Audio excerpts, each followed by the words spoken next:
Ya, a ver, para cerrar este tema, ya, el amortiguamiento es importante, sí, para obtener una condición de estado estacionario, ¿no? O sea, una nueva condición de operación. Entonces, dado que las sobretensiones de maniobra son el resultado de la suma de una porción estado estacionario y otra transitoria, en algunos casos no podemos modificar significativamente el valor global de transitorio, ¿no? Cuando el estado estacionario presenta valores elevados. Sí, por ejemplo, algunas veces se han puesto a pensar en problemas de resonancia, ¿no?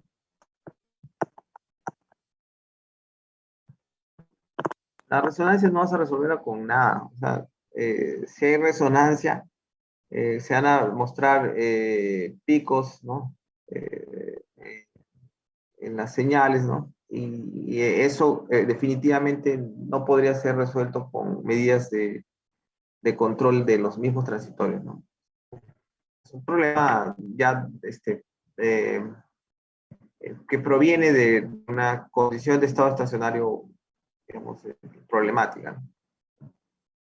Entonces, ¿qué nos toca ver ahora? Bueno, algunos modelos de eh, general de los elementos, ¿no? Entonces, la representación de la red implica dos tipos básicos de elementos, parámetros concentrados y distribuidos, ¿no? Entonces, los parámetros concentrados están asociados a capacitores, inductancias, inductores, resistencias, ¿no? Que tienen un funcionamiento básico de teoría de circuitos eléctricos, ustedes ya lo saben. La línea de transmisión, siempre que sea posible, se deben representar con parámetros distribuidos. Eso es lo que hemos hecho, ¿no? Lo hemos venido haciendo. En algunas simulaciones, con frecuencias no altas, ¿no? Podemos trabajar con parámetros concentrados, ¿no? Lo que facilita el cálculo, como por ejemplo en el caso de análisis de carga residual en línea de transmisión. Bueno, hay un análisis, digamos, que podrían merecer un modelo pi, ¿no? Equivalente de la línea de transmisión. Pero no todos son así, ¿no? También hay equipos típicamente representados con parámetros concentrados y que pueden necesitar un tratamiento de parámetros distribuidos. ¿Y eso qué equipo sería? Bueno, cuando el fenómeno involucra altas frecuencias principalmente, ¿no? Por ejemplo, está el caso de propagación de ondas electromagnéticas en devanados internos de transformadores. Ya podría darse, ¿no? Esa situación. En general, las líneas de transmisión se modelan o se deben representar con parámetros distribuidos. Cuando las frecuencias involucradas no son muy altas, ¿no? Podemos hacer una representación más simplificada de la línea de transmisión, no solamente como un pi, ¿no? Sino un número finito de pi equivalente. Yo he visto modelos así, de tipo de cadena de pi, ¿no? Que también son buenos. No es que finalmente te reduzca este, la precisión, ¿no? Trabajan bien, pero hay que tener en cuenta justamente su aplicación, ¿no? Los modelos mencionados permiten el estudio de sobretensión de maniobra en simuladores analógicos de transistores de redes y en programas de ATP, cuyo modelo básico fue revisado con integración trapezoidal. Todo ha sido integración trapezoidal, ¿no? Así, entonces existen, ¿cómo se llama? Necesidades de modelos, ¿no? ¿Ok? Ya, vamos a hablar entonces, ahora sí, de energización de línea de transmisión. La energización de una línea de transmisión es una maniobra que ocurre con relativa frecuencia en un sistema de potencia. Entonces tenemos, lo natural es tener una fuente, ¿no? Y tenemos una línea que se va a energizar, ¿no?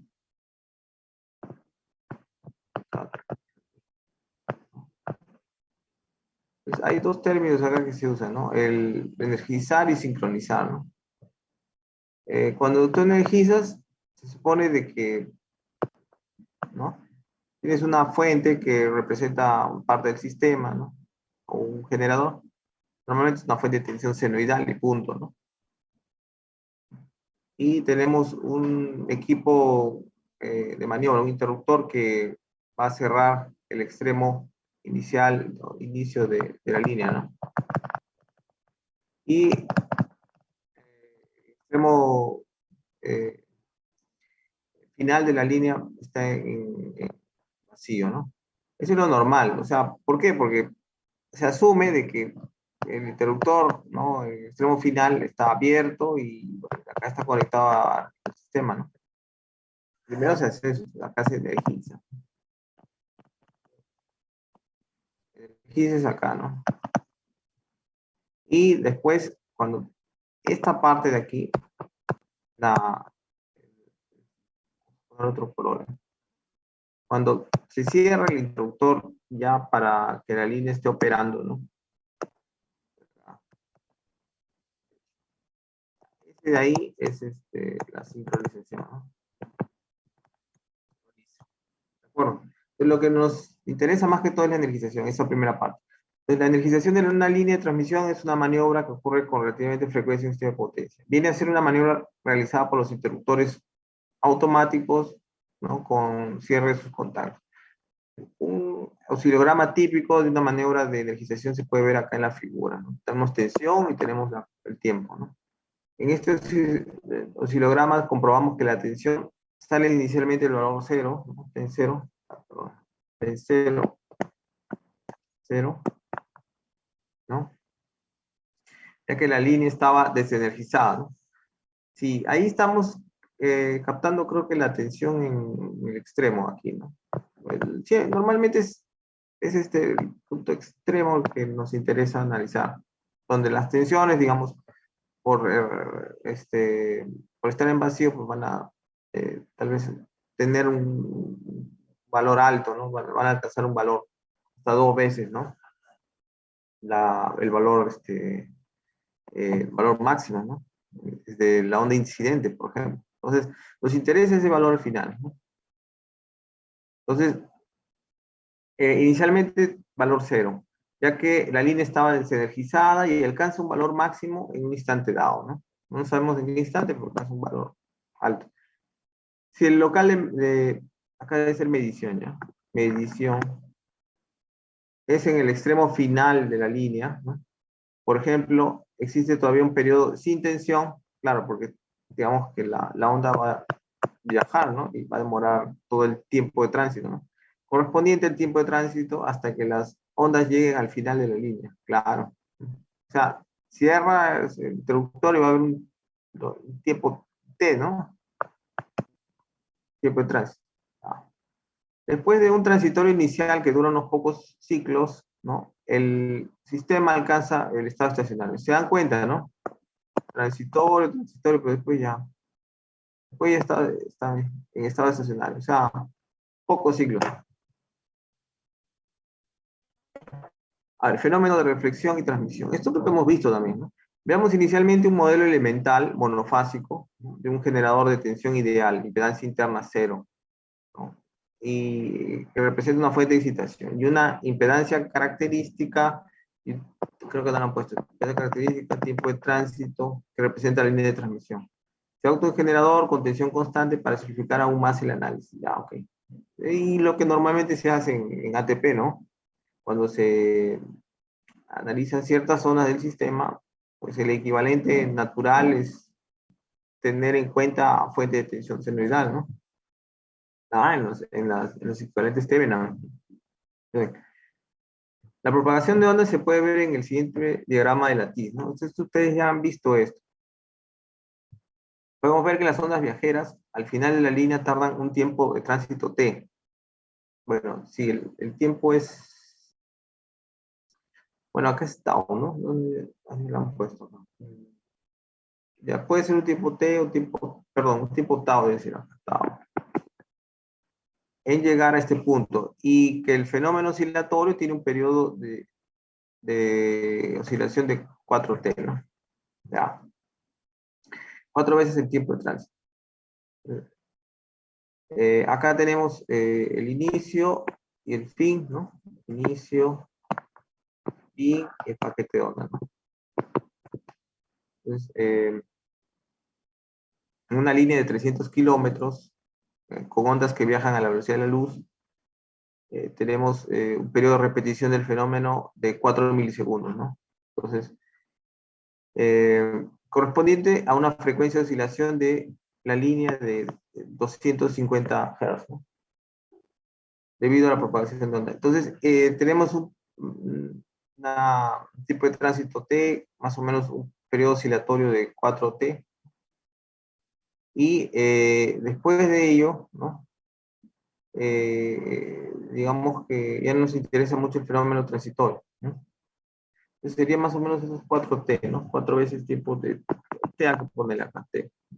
Eh, eh, Tau, ¿no? En el caso de nosotros, para líneas de transmisión. Entonces hay una incidencia y una reflexión de 1, 1, y hay una transmisión de 2, ¿no? Que es la que estamos viendo justamente en el extremo final de la línea. Igual acá habría un -2, ¿no? Y así tenemos aquí, bueno, acá creo que le han puesto 1, 2, ¿no? Entonces 2 hasta, o sea, esperar, ese es un tiempo T, ¿no? Desde 0 hasta T, ¿no? No hay nada, ¿cierto? Después llega al extremo final de la línea, aumenta 2, ¿no? Ya. Después tiene que esperar T y otro T más, ¿cierto? O sea, 2T más, o sea, serían 3T. Ahí se mantiene constante en el doble, ¿no? El valor de la onda incidente inicial. Y después sería menos 2, ¿no? Me parece que está por acá, ¿no? Y después, nuevamente, pues, será el ciclo, ¿no? Entonces, tienes un periodo de 4T, ¿no? Por eso es que es el periodo de 4T. ¿De acuerdo? Ese 4T, o 4 tau, perdón, equivale a 250 Hz. Energización de línea, ¿no? A ver, energización de línea monofásica. Aún con una interpretación monofásica, se puede imaginar una fuente senoidal ideal correspondiente a una barra infinita, ¿no? La fuente senoidal, finalmente. Y suponer que la onda de tensión se aplica en el instante de máxima tensión. Ya, eso de los instantes también es importante, ¿no? Por eso es que en la energización de las líneas se requiere que se produzca el menor transitorio posible, ¿no? Y eso se logra justamente con una estrategia para evitar, ¿no? Por ejemplo, una de esas es evitar el cierre del interruptor en cualquier momento, ¿no? Porque puede estar muy próximo a esa condición de máximo. Y es la condición donde produce el mayor transitorio. Entonces, cuando el interruptor se cierra en el instante de máxima tensión en T igual T0, no lo sabemos, pero en T igual T0, ¿está? Tengo justo el máximo, se produce una superposición de ondas viajeras con la tensión impuesta en 60 Hz, ¿no? Entonces, con la representación de pérdidas, ¿no? Se amortigua la parte de tránsito de las reflexiones, quedando solo la respuesta sinusoidal en estado estacionario. También verificamos la importancia del momento de cierre del interruptor automático en relación con la onda sinusoidal. Claro, o sea, se supone que con ustedes que verían, fenómeno distinto, ¿no? O sea, ya no sería 2, sino iría reduciéndose, ¿no? Bueno, ¿cierto? Cada vez iría reduciendo de menos. Bien, entonces iría reduciéndose a un valor menor, ¿no?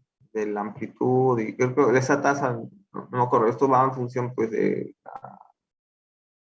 atenuación, ¿no? De la onda. Verificamos la importancia del momento de cierre del interruptor, ¿no? En relación a la onda sinusoidal. En el caso de una fuente sinusoidal, si la línea no es demasiado larga, tendremos frecuencias altas y un tiempo de tránsito corto, ¿no? Ocurriendo buena parte del transitorio en un intervalo de tiempo corto sin que se note un cambio de tensión en la fuente, ¿no? Es más evidente si la fuente sinusoidal está en un punto máximo cuando su derivada es cero. Así es, este generador o la fuente misma, representado con una fuente de tensión, puede ser una presentación satisfactoria, sin distorsionar demasiado el resultado. En realidad, la energización de una línea es un fenómeno complejo que debe ser considerado desde el punto de vista trifásico, ¿no? Sí, tanto para el interruptor automático como para la línea de transmisión. Cuando, claro, la consideración es a tomar son justamente energización de una línea trifásica, ¿no? Porque es el estándar habitual del sistema, ¿no? Una red trifásica balanceada en general. ¿Mm? Entonces, energización de una línea trifásica. El circuito trifásico tiene una configuración de la figura. Ahí ustedes pueden ver, ¿no? El sistema, la línea de transmisión, línea trifásica, ¿no? Y lo que tenemos ahí es un interruptor. ¿De acuerdo? Entonces, los tres polos de interruptor no se cierran simultáneamente. Ya, ese es un tema, ¿no? Lo que normalmente pasa en una energización de una línea, ¿no?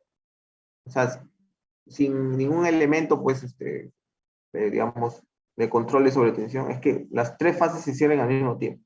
Pero ese es un ideal que no necesariamente ocurre. ¿Por qué? Porque es lógico pensar, pues, de que siempre hay una dispersión mecánica de los contactos, o sea, del momento de cierre, ¿no? Y además el arco eléctrico que se establece antes del encuentro o del cierre mecánico, contactos, es completamente aleatorio. No sabemos, ¿no? Son diferentes condiciones. Cada polo tiene condiciones distintas. Entonces, se ve que hay un aspecto estocástico, ¿no? En todo esto. El contacto eléctrico entre el sistema energizado, ¿no? ¿Sí? Y la línea puede entenderse como un fenómeno aleatorio. Claro, no sabemos, ¿no? Según las curvas normales que se indican a continuación. Entonces, aquí vemos, ¿no? Justamente el cierre de la fase A, B y C. Va a depender, claro, de un tiempo medio, ¿no?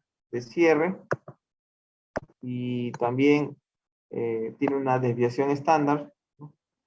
Como pertenecen a un mismo interruptor, se supone que la desviación estándar debe ser parecida en los tres polos, ¿no? Digamos, idealmente debería ser lo mismo.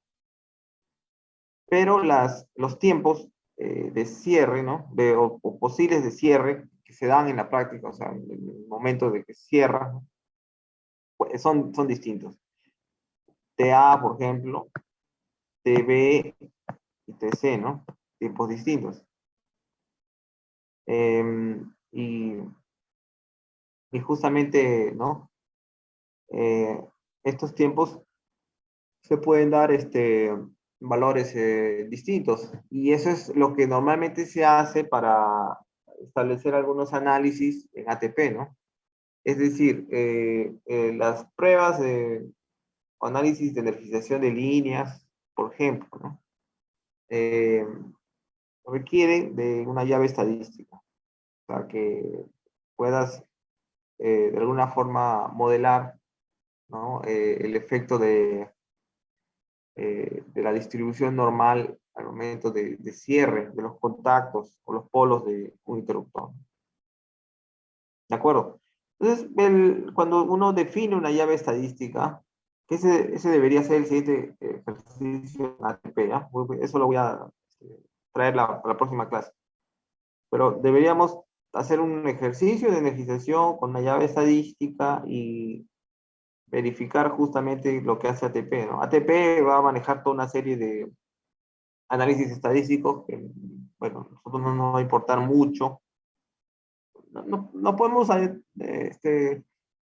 digamos, involucrar, ¿no? En varios de esos análisis, pero básicamente vamos a aprender lo necesario, ¿no?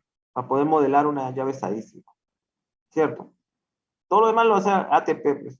ATP usa un motor de números aleatorios y tiene toda una serie de validaciones, ¿no? Para esa máquina, para establecer esa máquina de números aleatorios. No es tan Profe, difícil. profe, una Sí, consulta. En los interruptores de potencia de alta tensión, hay dos tipos, ¿no? Hay interruptores tripolares y monopolares. ¿Los tiempos son diferentes en esos interruptores? Porque los monopolares son los que tienen por fase, ¿no? Un motor, ¿no? Y los sí, tripolares tienen un solo motor para las tres fases. claro. Eh, ¿Los a ver, tiempos son similares, difieren? ya los tiempos deben ser, por la misma naturaleza, algo distintos. porque pertenecen a equipos diferentes, ¿no? ¿Ya? Cuando lo modelas en ATP, consideras una llave trifásica. Entonces, de alguna forma va a tratar de usar información, digamos, cercana del tiempo medio. Si modelas llaves monopolares, los tiempos medios pueden ser distintos.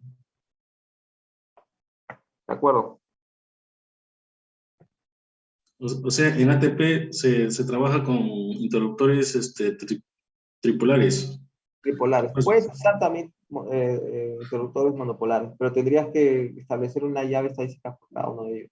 Y también ingresarle el tiempo medio por cada uno de ellos. Tienes que ponerte a pensar pues, si son diferentes equipos. Claro, tú podrías decirme que son exactamente los mismos, entonces podría equivaler a un interruptor trifásico. No lo sé. Tal vez en el papel sí, ¿no? Pero de hecho, los monofásicos no se podrían comportar como un trifásico, ¿no? Perdón, un tripolar. mecánicamente he visto que no, ¿no? Mecánicamente cierran las tres fases en tiempos distintos, Claro. pero para lo que es pruebas, así como lo que hacemos aquí en ATP, por ejemplo, ¿qué se consideran los tiempos iguales entonces? Teóricamente tendría que declararlo así, ¿no? Desde un comienzo. Si no, tendría que darles información de cada uno de los tiempos medios de cada uno de los interruptores monopolares. Eso tendría que pasar. No creo que nos compliquemos tanto, ¿no? Pero sí, sí es buena tu pregunta. Ok. Ya, pues vamos a seguir. A ver, en las curvas normales se asocia un tiempo medio de cierre de los contactos de interruptor, ¿no? Es lo que les dije, y una desviación estándar sigma, ¿no? Se supone que la media, y ahí está declarado, ¿no? Es la misma para las tres fases. Claro, porque lógico, es el mismo funcionamiento, digamos que estadísticamente se podría ver lo mismo, ¿no? Es la misma dispersión, provienen del mismo equipo, tienen una misma curva de distribución, por decir. Ya, como hemos visto acá, ¿no? Se supone que la media es la misma para las tres fases, ¿cierto? Ahí está. Y que la dispersión máxima entre el tiempo más corto y el tiempo más grande, ¿no? Está dentro de un límite conocido, ¿no? Bueno, puede ser recomendado en el equipo, ¿no? Por ejemplo, de 5 milisegundos, ¿no? Es decir, en la figura anterior, creo que es esta, ¿no? Tenemos necesariamente que TC menos TA, creo que era TA era el más cercano, ¿no? Y el TC es el más alejado, ¿no? Entonces, entre ellos debe haber un tiempo de 5 milisegundos. Otra variación aleatoria sería sobre el tiempo medio a lo largo del tiempo, ¿no? Ya que el interruptor no tiene un control sobre el inicio de esta operación. Sí, podría darse, pero en general pues, podemos trabajar con valores similares. ¿Cuándo cambiaría el tiempo medio? Cuando ustedes tienen un mando sincronizado, ¿no? Por ejemplo. Es otra variante también. O sea, que el interruptor, a partir del cierre del primer polo, la primera fase, pueda también cerrar los otros polos, pero en condiciones distintas, o sea, en momentos donde, digamos, se tenga un cruce de corriente cero, ¿no? Para producir los transitorios más reducidos, ¿no? O sea, queremos reducir el transitorio. En una línea trifásica se tienen varios acoplamientos entre las fases y entre fases y tierra, ¿no? Que es los modelos que les decía, que aparecen en instructores, en misma línea de transmisión, ¿no? Formando ondas con múltiples velocidades a través de los conductores. Entonces, sí, pues, están los conductores, ¿no? Ya.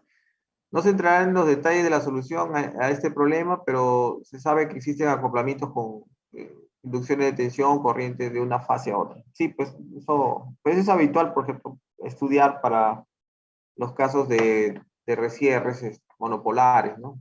Y para dimensionamiento de reactor de línea y reactor neutro, requerimos un modelito con el efecto capacitivo, justamente para evitar una condición de resonancia que estaría limitando el diseño de los reactores, ¿no? de línea. Y el reactor neutro que viene en la línea, ¿no? Conectado en la línea, el reactor de línea, ¿no? Es un equipo que también debe ser dimensionado sobre algunas condiciones particulares. Eso lo vamos a ver más adelante. Bien, análisis estadístico de sobretensiones. Se realizan estudios estadísticos que toman en cuenta la aleatoriedad de los contactos de cierre y se simulan las energizaciones de línea en programas de ATP. O sea, tiene que utilizar ya estadística. Todos los análisis habidos y por haber. En el ATP te va a dar una sobretensión máxima y te puede dar algunas indicaciones más sobre la dispersión de los datos, etcétera. Como fuere, pero tú siempre agarras el máximo. El peor caso, ¿no? Ya. Con las sobretensiones obtenidas, se realiza su tratamiento estadístico, ¿no? Obteniendo las curvas de distribución de valores máximos asociadas a la configuración estudiada como mostrado en la figura. Entonces, bueno, ustedes pueden hacer un análisis estadístico también, pero básicamente el ATP les va a dar toda la información relacionada con la clave estadística, ¿no? Y las sobretensiones que se tengan en el sistema. Entonces, hay algunos factores que son muy influyentes en las sobretensiones de energización de líneas, ¿no? La potencia de cortocircuito, por ejemplo, ¿no? Si una barra más fuerte o más débil. ¿De acuerdo? Y la representación de la fuente, ¿no? Pudiendo la línea ser energizada por un interruptor conectado a un transformador elevador o por una red compleja, ¿no? Claro, una red compleja, uno dice, bueno, el equivalente debe contemplar todo eso, ¿no? Pero a veces tú no sabes que proviene de una red que también puede interactuar eh, con los transitorios electromagnéticos, ¿no? de nuestro sistema a analizar. Entonces, son todas esas consideraciones que se deben tener. La representación de la red, por su equivalente Thevenin a 60 Hz, puede introducir imprecisiones, ¿no? Eso es lo que normalmente hacemos nosotros, ¿no es cierto? Ya que las reflexiones para determinada frecuencia de oscilación natural de la red no estarían bien ajustadas. Ya eso sí, pues podría pasar, pero eso ya estamos hablando ya de meternos al terreno del barrio de frecuencia, ¿no? O sea, por lo tanto, el ajuste correcto, el equivalente, debe tener en cuenta la respuesta en frecuencia de la red, incluidos si tú modelas un generador, una parte de la red, dice, no, eso también se comporta en la frecuencia de tal forma, o sea, interactúa en la frecuencia. Ya, podría ser. Y ahí sí está frito, pues, porque si tú tienes, como vimos, la energización sobre más o menos 250 Hz de oscilación de la misma sobretensión, pero la parte transitoria, ¿no? Entonces tú dices, en esos 250 Hz no hay un efecto de la misma fuente, ¿no? Porque tú las modelas a 60 Hz, pero podría haber en esa frecuencia un comportamiento distinto y ahí se estaría acoplando justamente sobre el transitorio que estamos analizando, ¿no? Bueno, qué complejo, ¿no? Normalmente la representación por el equivalente Thevenin conduce a resultados conservadores, que en determinados casos pueden considerarse aceptables. Entonces, acepta que sea 60 Hz y punto. Te lava las manos. Sí, pero no vamos a complicarlo. En general, no encontramos variaciones en escalón, ¿no? De las formas de onda de las sobretensiones, aunque existe una discontinuidad de la tensión aplicada por la fuente de excitación. Puede haber una discontinuidad justamente introducida por esa respuesta en frecuencia. Parte de esta explicación se debe a la naturaleza inductiva de la fuente de excitación y con eso podemos decir que su efecto del barrido de frecuencia sería menor, ¿no? A otra frecuencia. Ya, se verifica mediante el siguiente circuito simplificado que la aplicación en escalón de una línea de transmisión da como resultado la propagación de una onda con una constante tiempo de subida. Eso creo que lo vimos en las clases de propagación de ondas, ¿no? Ondas monofásica. En esta interpretación se representa la línea por una resistencia, recuerdan, que tiene un valor igual a la impedancia característica, ¿no? Pero es una resistencia, ¿cierto? No. Entonces, la tensión, ¿no? Es de la fuente es igual a que haya tensión en la inductancia y la resistencia. Bien, y estamos midiendo la tensión en la impedancia característica. Entonces, si la línea está en vacío, es como si la pusiera a tierra con esta resistencia Z, ¿no? Eso es lo que vimos en clases de propagación de onda, ¿no? La solución del circuito presenta una corriente y tensión que se propaga a lo largo de la línea con un crecimiento exponencial. Así es, si tienen vimos ese caso, ¿no? Con la transformación de Laplace. Otros factores son igualmente importantes como instante de cierre de los contactos, longitud de línea de transmisión, nivel de compensación reactiva. El instante de cierre del contacto, bueno, va a depender pues de la misma llave estadística y unos parámetros que tenemos que ingresar, ¿no? Longitud de la línea sí, pues porque las reflexiones y todo eso también pueden provocar distintos tipos de sobretensiones. El nivel de compensación, si la línea tiene un banco de capacitor serie, pues acá se complica, ¿no? La maniobra por ejemplo, de los mismos resierres, ¿no? Es complejo. Resistencia de preinserción, que son una maniobra para reducir perdón, es una estrategia para reducir los transitorios, ¿no? Producidos en la ineficiación. Eso vamos a verlo ahora. Dispersión entre contactos del interruptor, ¿no? A ver, una nota. Actualmente se tiene una familia de interruptores con circuitos y mecanismos de sincronismo que establecen condiciones de minimizar la sobretensión de la extensión. Es acá no lo he puesto, debe ponerle, ¿no? Mando sincronizado, ¿no? Sincronizado. Hay interruptores de mando sincronizado que permiten justamente, ¿no? La actuación, cierre de cada uno de los polos en instantes para producir menor transitorio, ¿no? ¿Cierto? ¿Se podrá modelar mando sincronizado en ATP? Sí. Ya, recierre de línea de transmisión. Recierre tripolar. El recierre rápido tripolar se realiza de acuerdo con una secuencia dada de eventos, ¿no? Ahora vamos a ver aquí. Suponemos que la línea está en operación normal cuando ocurre un cortocircuito, una falla. Parece falla. Los interruptores aíslan, ¿no? La sección cortocircuito, o sea, la línea, ¿no? Y esperan un periodo de tiempo llamado tiempo muerto para intentar volver a cerrar la línea. Un recierre tripolar peligroso, ¿no? Claro, cuando es tripolar, digamos, la energía, digamos, que está interrumpiendo es más alta, ¿no? Que en monopolar.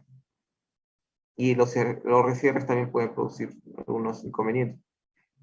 Este periodo está en orden de 500 a 700 milisegundos y busca posibilitar, en términos probabilísticos, la extinción del arco eléctrico cuando la falla no es permanente. Entonces, ese tiempo muerto es justamente el tiempo desde que hago la apertura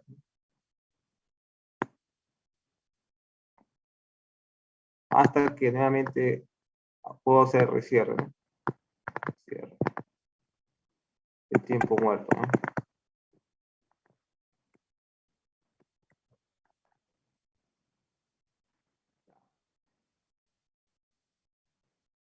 Bien, entonces ese arco eléctrico se tiene que extinguir, ¿no? Porque suponemos, en el caso de que la falla no es permanente. Si la falla es permanente, desde luego, si haces el recierre y recierra en falla, o sea, porque la falla es permanente, tiene que abrir la línea permanente. Se queda la línea abierta.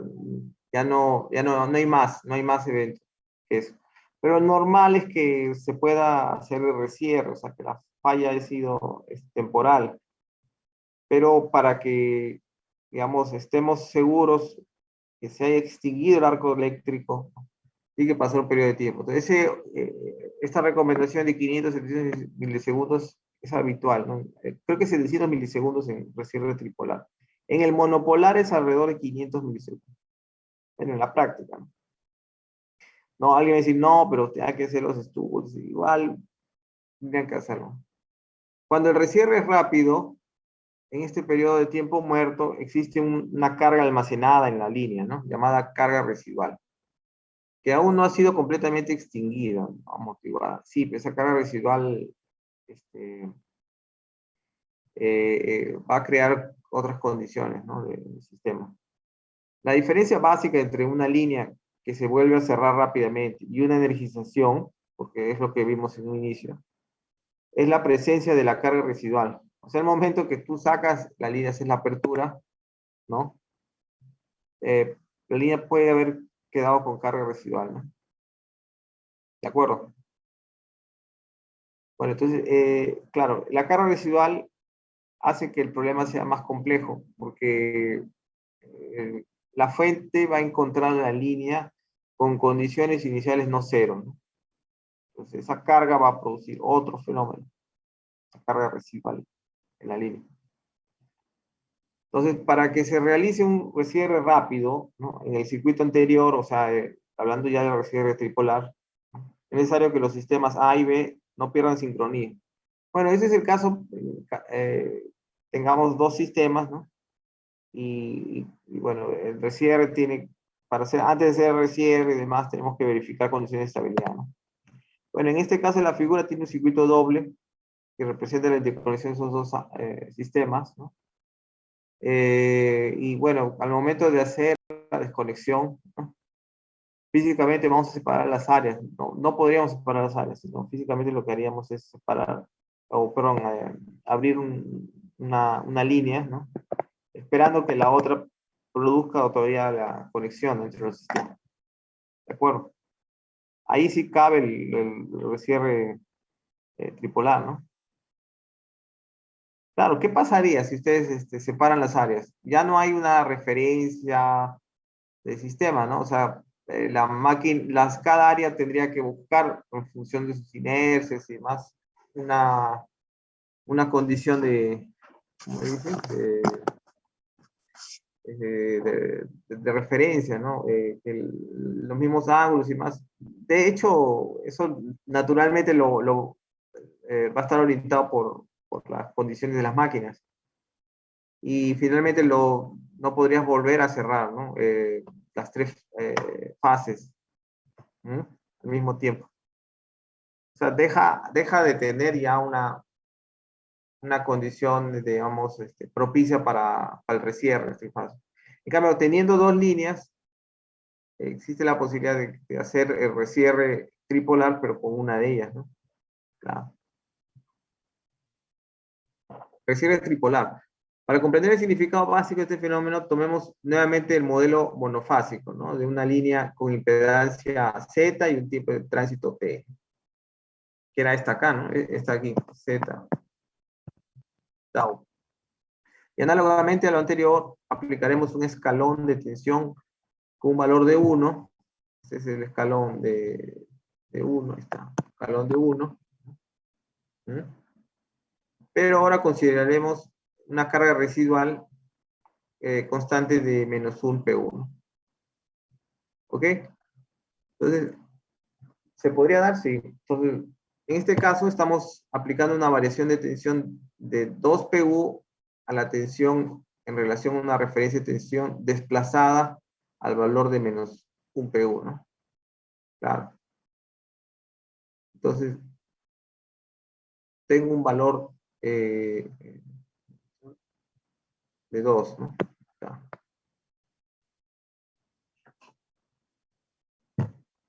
Bien, ¿y qué es lo que está pasando? Ojo, que está entrando en la línea. Esta es la línea. O sea, entra esta tensión de 1, ¿no? Una onda de tensión incidente de 1, cuando entra al medio de la línea, o sea, medio, me refiero a la línea misma, ¿no? Como elemento. Es otro medio, ¿no? El medio, primer medio, ¿no? Medio 1, medio 2, ¿no?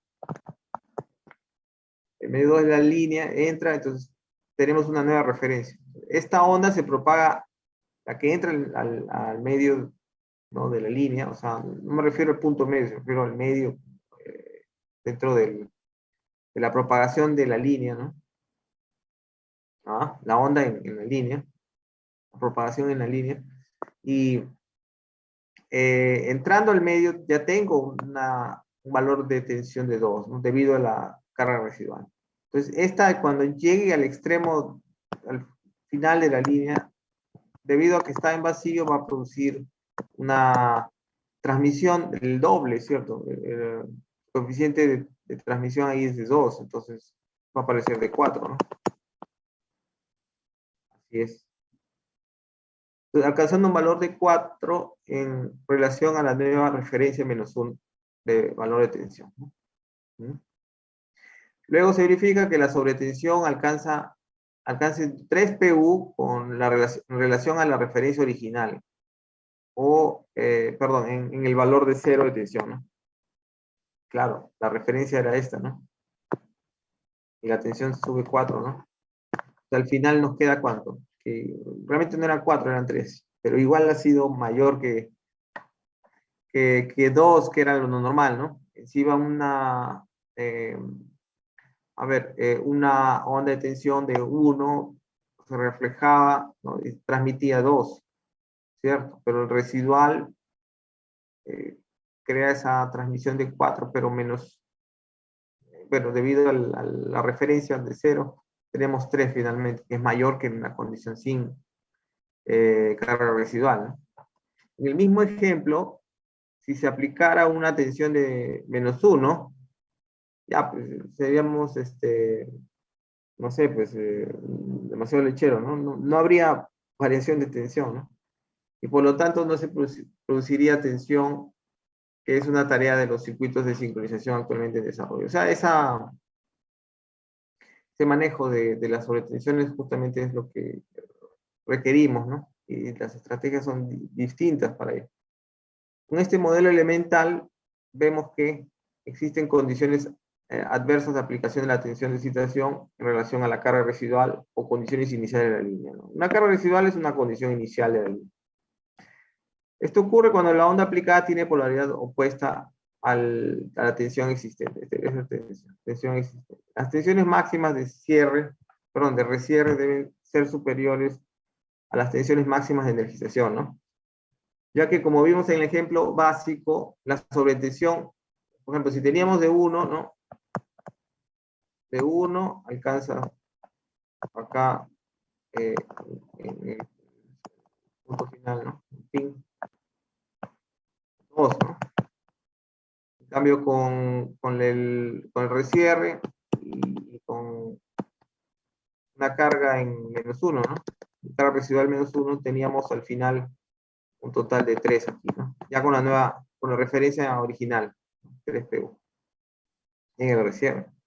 Por otro lado, considerando los aspectos estadísticos de la energización, habría casos en los que la tensión aplicada estaría con valores cercanos a la carga residual, o incluso iguales, ¿no? Y por tanto, las variaciones de tensión introducidas y sobretensiones serían insignificantes. Es un aspecto que puede ser tratado, ¿no? Por ejemplo, en el caso de esas estrategias de cierre, ¿no? Con mando sincronizado.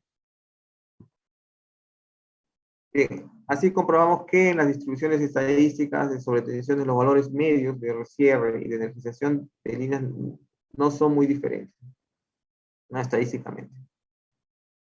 Esto es lo que el cuadro final, ¿no? Que, bueno, aquí está mejor explicado, parece. Entonces, al final, bueno, teníamos, cuando entra en la línea, ¿no? Tenemos, que es 2, ¿no? Finalmente como 2 y se duplica, ¿no? 4. Pero finalmente son 3, ¿no? Con respecto al 0. Pues cierre monopolar. Como la mayoría de los cortocircuitos, sería acá, cortocircuitos, o fallas, ¿no? Fallas son monofásicas, ¿no? Podemos realizar la apertura monopolar de la fase en falla. Sí, la mayoría, pues, en el caso de cuando ustedes han estudiado fallas desbalanceadas, lo primero que les dicen es que, bueno, ustedes invierten bastante tiempo en estudiar el cortocircuito trifásico franco, ¿no? Y es el que normalmente se hace por simplicidad, ¿no? Pero él tiene una incidencia en las fallas de un 3%, ¿no? O sea, todos los demás son, ¿no?, el 97%, digámoslo así, son las demás fallas, y entre ellas un buen paquete es el monofásico, ¿no? Ya, entonces debemos enfocarnos en el monofásico. En términos generales, el recierre unipolar es un fenómeno idéntico al recierre tripolar, pero aplicado a una sola fase de la línea. Desde un punto de vista práctico, el recierre monopolar requiere una protección más sofisticada para identificar la fase en falla y efectuar la apertura monopolar. Entonces, en una maniobra se reducen los problemas de sincronismo en los extremos de la línea, ya que las fases sin falla, ¿no?, llamadas fases sanas, vamos a llamar así, que permanecían conectadas, ayudan en esta tarea. O sea, las otras fases, ¿no? Por ejemplo, si acá en la figura está mostrándose la apertura monopolar de una línea, pero en la fase A, ¿no? La fase A es la que tiene falla, ¿cierto? Entonces, las otras son fases sanas, la B y C. Bueno, de esta forma podemos utilizar el recierre unipolar en sistemas poco mallados o incluso interconexiones de redes a través de un solo circuito. Claro, porque finalmente no vamos a separar áreas, ¿no? Tenemos justamente, ¿no?, tenemos tres fases, y si una fase falla, pues tienes las otras dos, ¿no? Al menos pueden disminuir el efecto del transitorio. De todas maneras va a haber uno, ¿no? Claro, va a depender esencialmente de los caminos de, de las corrientes, pues, ¿no? Y las tierras, las conexiones de neutro a tierra, de distintos elementos, para tener distintas características de esos transitorios, ¿no? A ver, el arco eléctrico pasa por dos etapas en apertura monopolar, ¿no? Acá ya se habla digamos, de una serie de condiciones, ¿no?, que tenemos que ver. Muy parecida al recierre trifásico, ¿no? Pero, bueno, acá tenemos que verificar justamente una condición más crítica, ¿no?, que el tripolar, ¿no? Ojo. Ahora vamos a explicar. A ver, primera etapa, ¿no?, de apertura monopolar se denomina arco primario, ¿no? Se produce con el cortocircuito y los interruptores automáticos cerrados, ¿no? O sea, SD1 y D2. Ya. Entonces, el segundo, denominado arco secundario, se manifiesta tras la apertura de los interruptores, ¿no? O sea, ese arco secundario, ¿no?, es el que se alimenta del acoplamiento inductivo y capacitivo con las fases conectadas a la red, ¿no? O sea, las fases sanas. Así es. Entonces, el efecto capacitivo también ocurre en el recierre tripolar, pero la tensión en las fases sanas es menor porque están desconectadas, ¿no? Sí, pues el hecho de tener fases sanas y que estén conectadas, digamos, al sistema, podría ser una ventaja en un sentido de evitar la pérdida de estabilidad, ¿no? Justamente entre esos sistemas, pero trae consigo el otro, o sea, si bien ese es el lado positivo, pero el lado negativo es el hecho de que esas fases sanas pueden, digamos, producir un efecto, ¿no?, sobre la fase en falla, ¿no? Y es ahí que es complicado el arco secundario, o sea, evitar justamente que se produzca, ¿no?, una, o que hagamos el recierre justamente sin haber extinguido el arco secundario, o sea, esa condición entre la fase en falla y las fases sanas. Entonces, el éxito del recierre unipolar en línea de transmisión está condicionado a la extinción del arco eléctrico en un periodo entre 0.5 a 1 segundo después del despeje de la falla. ¿De acuerdo? Entonces, forzadamente tenemos que extinguir el arco, ¿no? La extinción del arco eléctrico depende de varios factores, como la longitud del arco, renovación del eléctrico, ¿no? La corriente que pasa por cero, tensión de restablecimiento. Esa tensión de restablecimiento, tránsito, lo vamos a ver también más adelante, que es el TRV. El recierre monopolar se realiza sobre la carga residual de la fase abierta, ¿no? Claro, es una tensión residual, ¿no? No sabemos cuánto, pero tenemos que asumir algunas consideraciones, ¿no? Un minuto.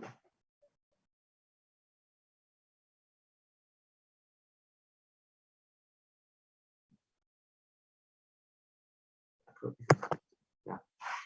La fase en fine, ¿no?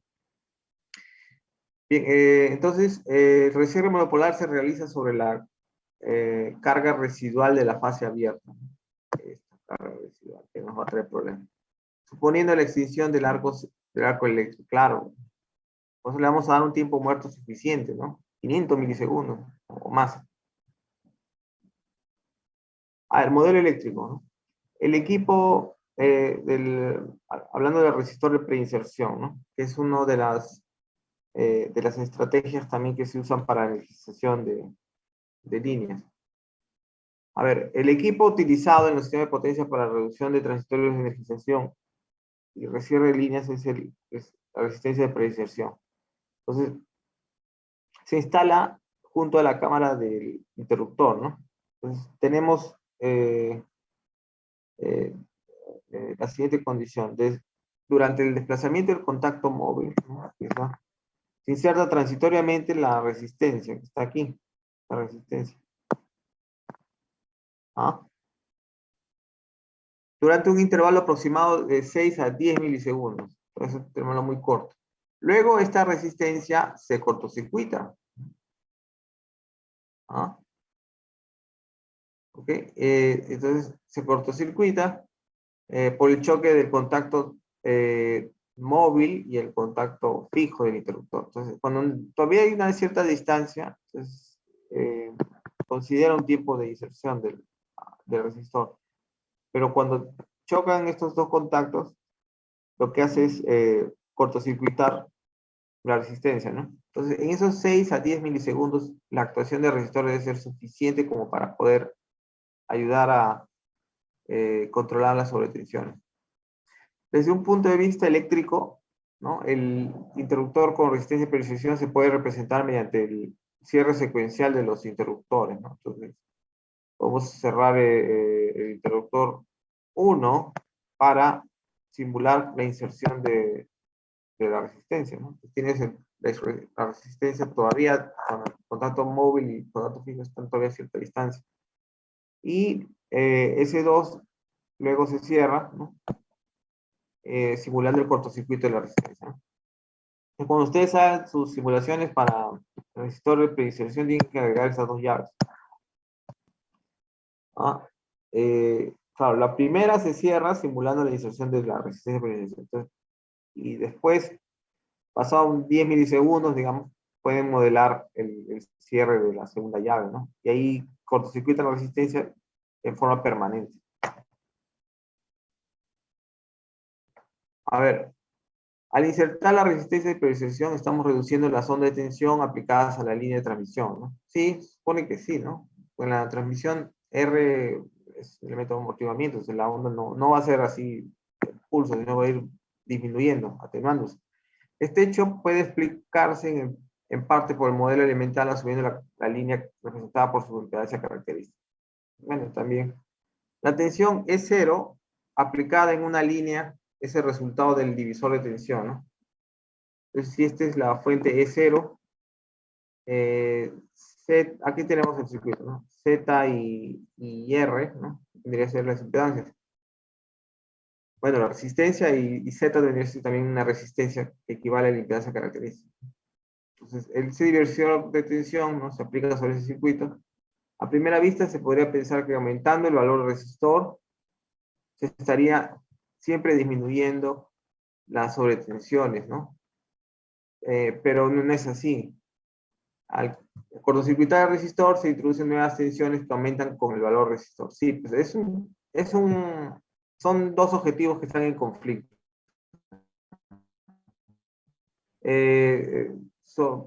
Por un lado, se necesitan resistores de suficiente capacidad, ¿no? O tamaño, ¿no? Para disminuir las, digamos, sobretensiones, que se vaya atenuando, ¿no?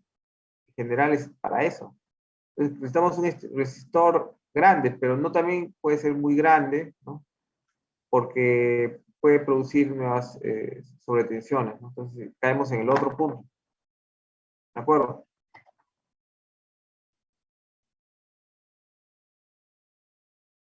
Bueno, el comportamiento de las sobretensiones durante la inserción y el cortocircuito es presentado acá en la figura.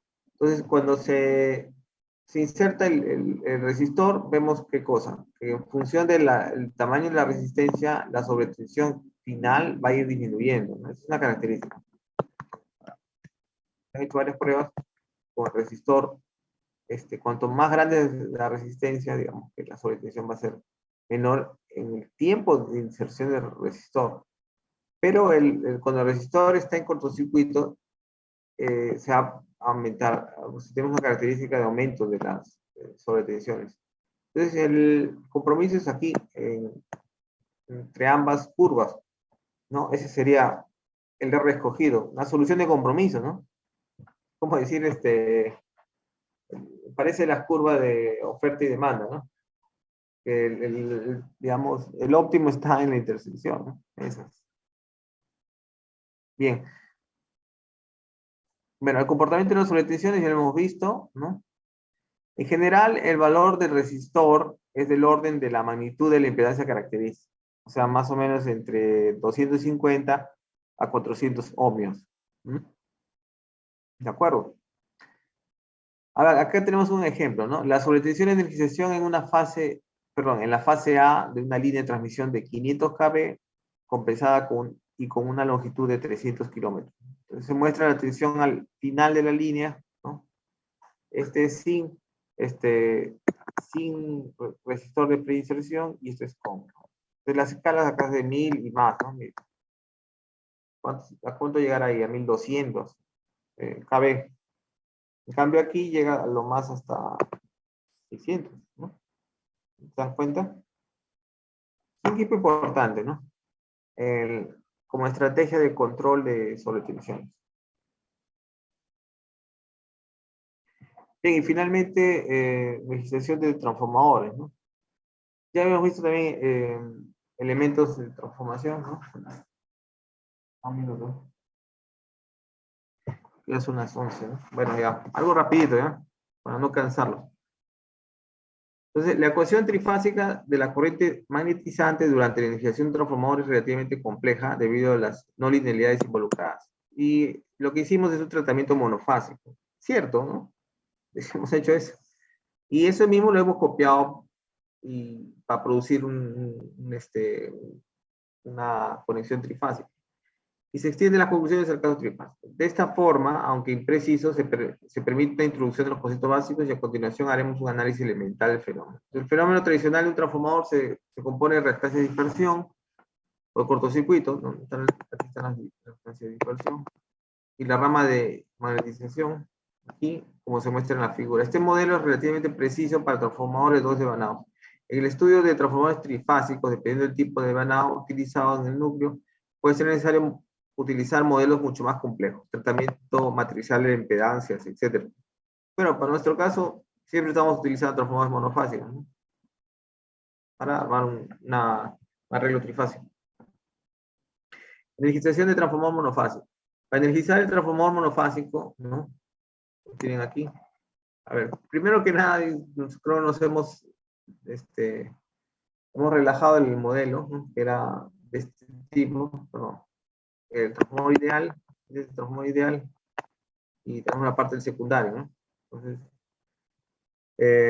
podemos despreciar el devanado secundario, ya que no pasa corriente por este devanado. Claro, la energización, ¿no? Porque vamos a modelar también el secundario. Y también sería, pues, la rama, perdón, el transformador ideal, ¿no? ¿Cierto? Entonces, las corrientes IP' y IP', que es esta de acá. esta de acá. Y la IS, esas dos, serían 0. La rama de magnetización del transformador está determinada por una curva BI, llamada curva de magnetización o de saturación, con dos regiones definidas. No, esto podría tener más. Esta curva se obtiene con pruebas y medición de valores eficaces, eficaces de tensiones y corrientes. La reactancia XM corresponde a la región lineal, ¿no?, de la rama de magnetización, ¿ah?, para una condición no saturada. El transformador normalmente opera en esta región con una corriente de magnetización normalmente, ¿no?, menor al 1% de la corriente nominal en sistemas de alta tensión. Entonces, la reactancia AC, que sería esta de acá, define una región donde los niveles de flujo se saturan, ¿no?, o perdón, saturan el núcleo, y en este caso el flujo se ve obligado a cerrarse por el aire. Entonces, esta región saturada, las corrientes contienen un elevado nivel de armónica. Aquí. Claro, ya no, hay una distorsión en la onda, ¿no? Ya. La intersección de las dos líneas que se muestran en la figura, ¿no?, define el codo de saturación. Este es el codo, ¿no? Codo del transformador, que por razones económicas se encuentran en la región de 1 a 1.2 de la tensión nominal. Ya. Bueno, sobre la curva de saturación que lo habíamos visto, ¿no? Es conveniente hacer una interpretación de las corrientes saturadas mediante un modelo de inductancia utilizando una curva flujo por corriente, ¿no?, que es la que habíamos visto en las anteriores. Supongo que una fuente de tensión ideal alimenta un devanado no lineal, ¿no? Entonces el flujo en el devanado es la integral de la tensión aplicada, por lo que tenemos un flujo phi que está trazado en 90 grados con respecto a la tensión ET, ¿no? Entonces las regiones 1 y 3, que son estas de acá, el flujo, esta es la corriente, digamos en esta región, ¿no? Corresponden a las regiones no saturadas de corriente, ¿no? Entonces, suponemos que la hipótesis que la fuente de alimentación es ideal, es decir, que la tensión aplicada no sufre distorsión y en consecuencia el flujo tiene un comportamiento sinusoidal, ¿no? Entonces, ahí todo bien, ¿no? En la región 2, que sería esta de acá, ¿no?, con XAC, ¿no?, o sea, reactancia AC. Esta de acá, creo que lo habíamos llamado XAC, ¿no? También comentamos que las pendientes, ¿no?, el delta 1, delta 2 de las figuras no son iguales. Claro. Son diferentes pendientes, ¿no? Pues en el primer caso se trabaja con el valor efectivo, pero es eficaz de la onda de corriente compuesta por fundamental y valores armónicos, y en el segundo caso las inductancias se relacionan valores instantáneos de flujo corriente. Bien, la histéresis también es un problema, ¿no? No hemos visto modelos de histéresis, ¿cierto? Pero ustedes pueden enterarse, ¿no? Para estudiar la energización de un transformador, debemos introducir en el modelo su curva de histéresis también, para considerar el flujo residual que permanece en el devanado. Hay un flujo residual y es ese. Vamos con el transformador desconectado, así es. En realidad, la curva flujo corriente, ¿no?, incluida la histéresis, tendría una forma como mostrar en la figura.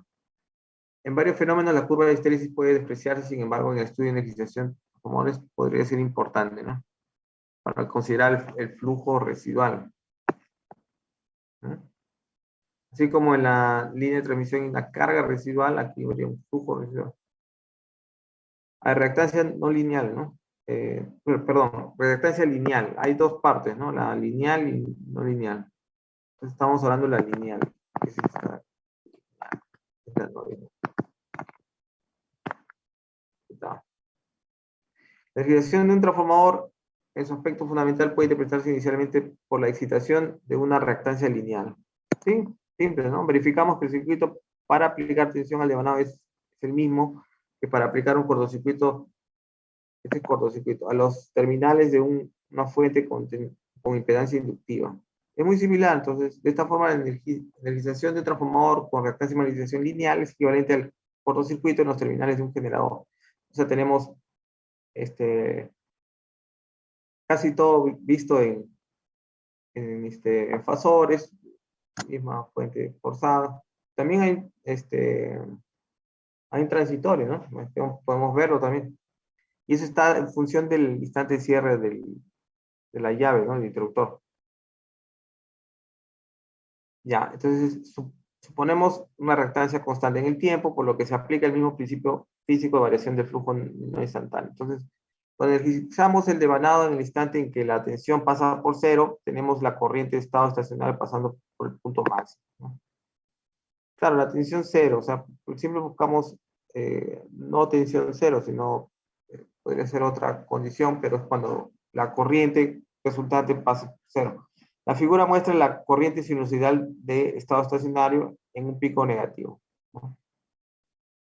Aquí está este es el componente final, ¿no? El total, que está compuesto por este de acá, ¿no?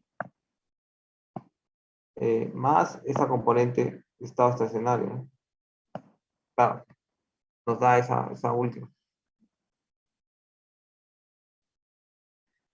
Para que la corriente y en consecuencia el flujo no varíen instantáneamente, bueno, ley de Lenz, ¿no?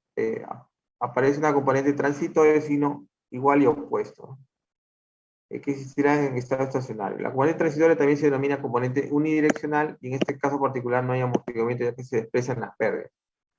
Luego aparece la componente transitoria correspondiente al instante corto y para otros instantes los valores serían diferentes. El gráfico corriente es similar al gráfico cortocircuito, el gráfico cortocircuito que habíamos obtenido en los generadores síncronos, ¿no? Excepto por el cambio transitorio en las reactancias. Claro, pero sí podría ser muy parecido.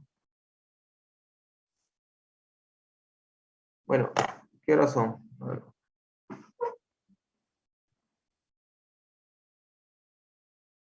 Ya, yo creo que aquí nos quedamos, ¿ya?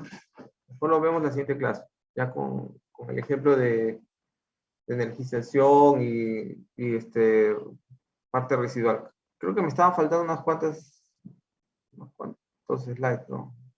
Pero bueno, mejor lo vemos en la siguiente clase, ¿ya? Un ejemplo que sería más conveniente, además por el horario. Bueno, gracias.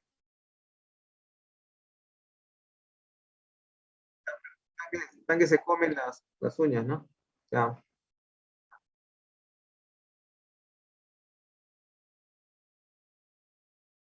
Ah, aló. Bueno, yo no escuché, ¿eh? Aló, Denis. Ah, ya. No, porque creo que es mi conexión. Ah, ya. Sí, ya sé. Notas.